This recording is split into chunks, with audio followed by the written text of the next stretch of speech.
প্রত্যেক মানুষের দৈনন্দিন জীবনে প্রত্যহ একবার করে হলেও আদ্যাস্তোত্তম পাঠ করা উচিত। কারণ এই পাঠের মাধ্যমে আমরা আমাদের জীবনে অনেক সমস্যা থেকে রক্ষা পাই। এই আদ্যাস্তোত্তম পাঠের মাধ্যমে চিত্তশুদ্ধি হতে পারে, ফলে সুন্দর প্রাণ স্ফূর্তি সমপন্ন মন গঠন হতে পারে। ফলে আপনি যে কোনো সমস্যার দিনও মনের জোর হারাবেন না।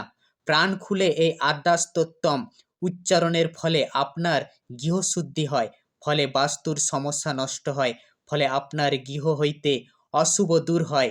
প্রত্যাহ এই আদ্যাস্তোত্তম পাঠের ফলে রোগমুক্তি ঘটে।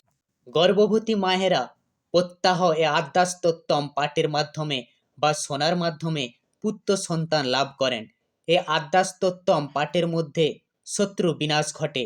এ আদ্যাস্তোত্তম পাঠের মাধ্যমে কুদৃষ্টি থেকে রক্ষা পাওয়া যায়। এ আদ্যাস্তোত্তম পাঠের মাধ্যমে ব্যবসায় শ্রীবৃদ্ধি ঘটে।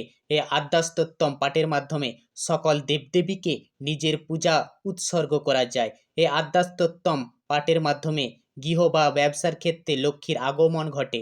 এই আদ্যাস্তোত্তম পাঠের মাধ্যমে সকল বাধা বিঘ্ন দূর হয়।